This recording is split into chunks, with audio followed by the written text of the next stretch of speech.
And Herod decides to make this grand, big, sweeping gesture so it will look really impressive to everyone who is there.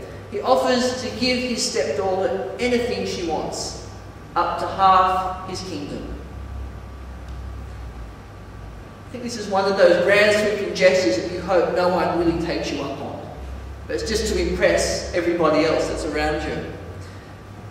So Salome doesn't quite know what to ask for. I mean, this is a pretty big thing. So she goes and consults with her mother, who realises that this is her chance. And she tells Salome to ask for the head of John the Baptist on a platter.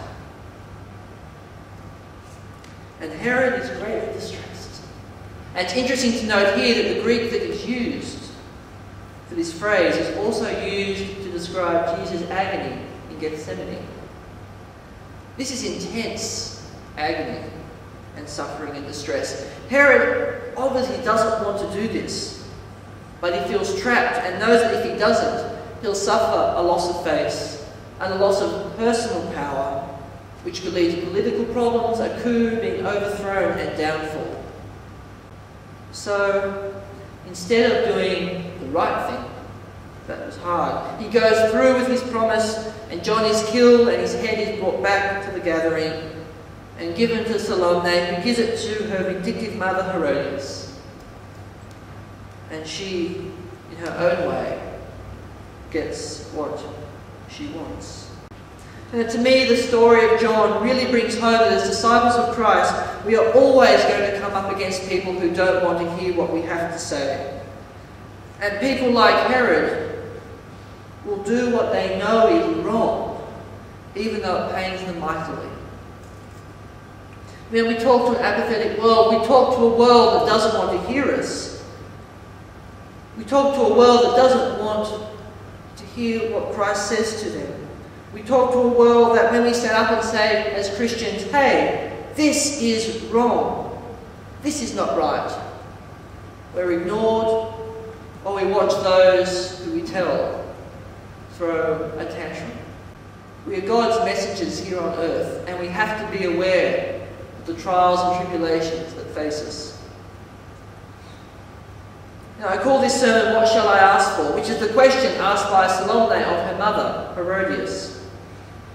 You know, we have to be always careful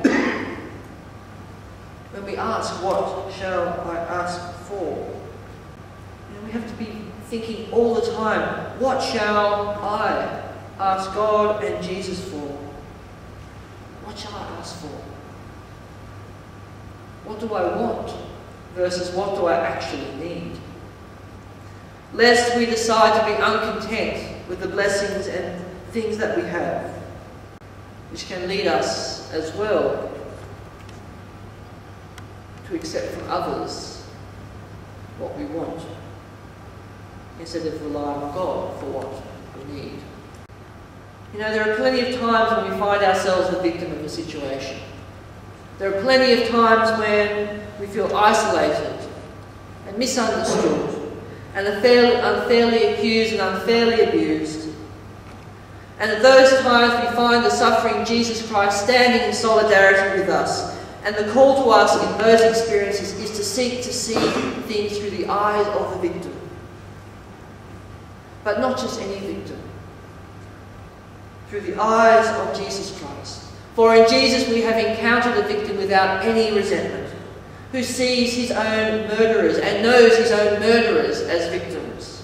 In Jesus we encounter the victim who is able to pray for forgiveness for his own killers, and who comes back to us, raised to life by God, to help us in all that we do. Jesus has wounded hands that are open in welcome and mercy, with the absolute absence of resentment or vengefulness.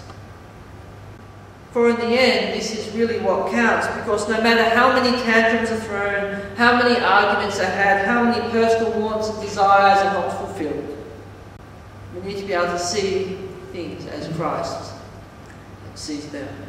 We need to see people as Christ sees them. For Christ clearly tells us that it's not about us, it's about him.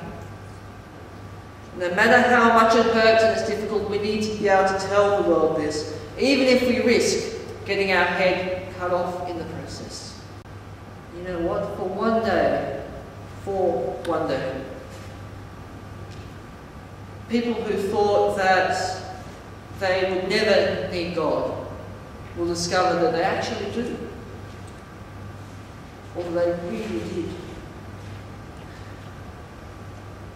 You know, we need to be able to be the ones that when people come to us saying, what do I ask for?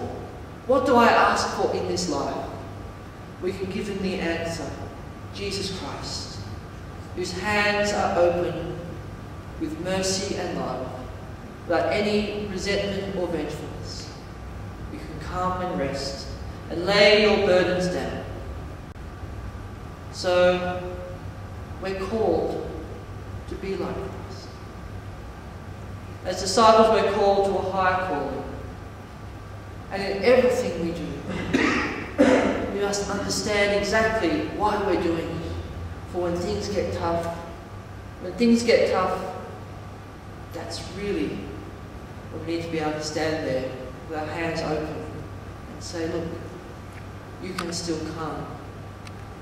You are still welcome. What do we ask for? And the answer is Jesus Christ. May God bless and keep you this night. Amen.